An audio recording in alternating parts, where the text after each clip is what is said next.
Okay, so Mo, I want to hear about this Five Lesbian Brothers. What is this Brave Smiles show that you're doing? Okay, the show that I will be a part of streaming live on Monday, June 22nd at 7 p.m. is part of Pride Plays, which is a group of play readings organized every year by Rattlestick Theater, or they sponsor it, and now it's migrated to Playbill.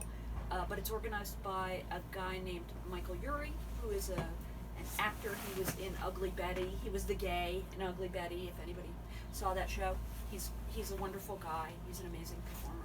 You were telling me about the origins of the show. I Yeah. wanted to know where this Brave Smiles came from, and you started to tell me about 30 years ago. Okay, yeah. So let us go back in time 30 years to the late 1980s, early 1990s, when any representation in popular culture of a queer person, trans person, bi, gay, anything was negative. And generally speaking, pop culture leaned towards these portrayals as tragic. So the person is maybe dies, maybe they die a horrible death, but they're certainly going to be unhappy. They certainly can only expect a life of sorrows. And so, with my theater company, the Five Lesbian Brothers, we decided to make a theatrical interrogation of this by lumping them all together. So if you see something once, it's a tragedy, but if you see it 10 times, it's hilarious. So we just kept piling on the lesbian tragedy. So the play, the full title is, Yael, what's the title? It's Brave Smiles, ... Another Lesbian Tragedy. There you go, another lesbian tragedy. So there's many tragedies in the show. And can you just, so how do you come to remount it in the time of a pandemic when I understand that 30 years later, your friends are not all in the same place? Right. So the pandemic has been very difficult for everyone on the planet, of course. And there are what I like to call COVID silver linings. And one of them is that we have all been forced onto these online platforms to do our work, if we're able to do that. And the brothers, we are 30 years older. We are dispersed across continent and countries, and none of us are in the same place anymore.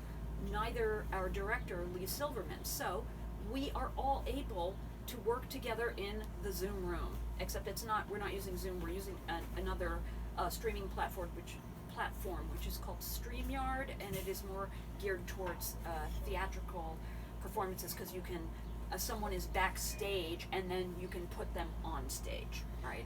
So, okay, so this is going to be live It's going to be live.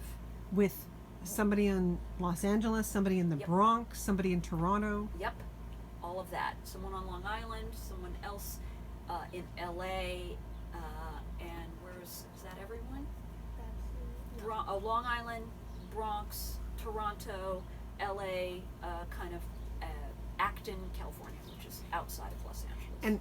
And is this something that you had planned to do with the pandemic, or is this something that, like pre-pandemic, were you planning to reunite to remount Brave Smiles? Well, the brothers had been working together on a new play, on an idea for a new play, for the last year, I would say. That has been forced online, and luckily, Peg Healy still has a day job, but everyone else is kind of liberated from their drudgery, so we can work online, but organize our schedules so that we can meet online together. Were we planning to do Brave Smiles pre-pandemic? We were not, but Pride Plays, last year, a year ago, for Stonewall 50, there was an iteration of Pride Plays in New York, and a company of amazing, professional Broadway actors did Brave Smiles, and three of the brothers went, and Jess and Yael came too, in Rattlestick, and we, didn't know what to expect, and it was amazing. Wow. So the Pride Place people approached us and said, would you reunite to do this together online, which is something that we can do now because we can all work together online. Getting us all together physically in New York City at the same time is like virtually impossible. So, And last year and this iteration are readings of the play, Yes. not. And Readings how of do the you play. kind of differentiate, a reading from a performance? well, we have our scripts in front of us, which we can refer to. I will say, Yael helped me with my lines a couple of days ago. I will say that we did this play many, many times, and it's sort of like in our bones.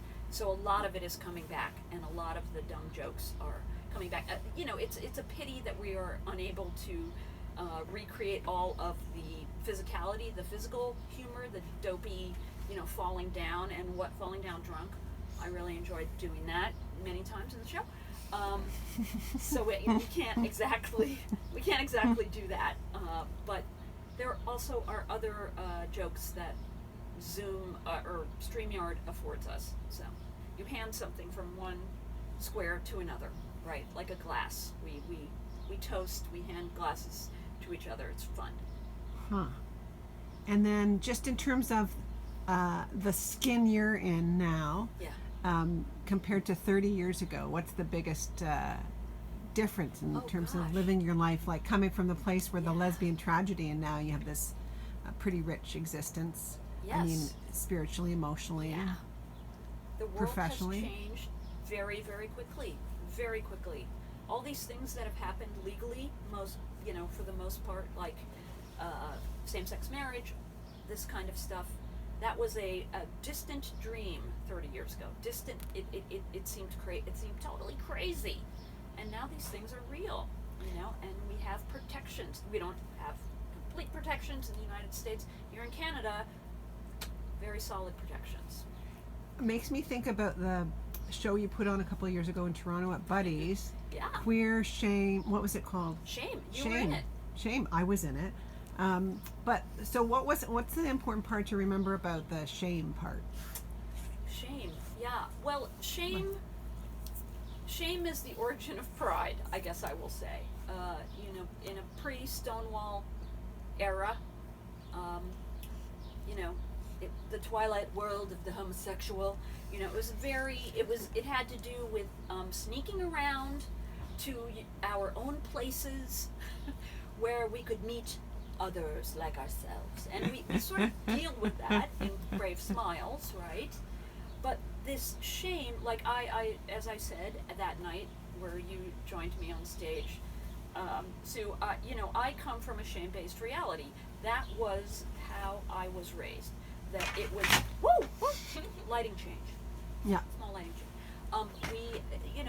We were taught that being queer was like the worst thing in the world, and you didn't want to have it happen to you. So the effort was to just make that go away in whatever way was possible. And now that is not how it is. It's not. We have a month, we have flags, and it's like, pride has become like a civic holiday to me. So, on St. Patrick's Day, the shamrocks go up at every bar. Everybody's a wee bit Irish on St. Patrick's Day. The rainbow flags go up in June, and everybody's a little gay. Everyone's a little queer. It's the same thing. So, that is an incredible change. That is an incredible change because it was all about shame. It was all about hiding, and it was, it was a curable mental illness when I was a kid until I was about 12 years old. I think that it came out of the DSM-4 in like 73, I want to say. I would have been like a psychiatric case.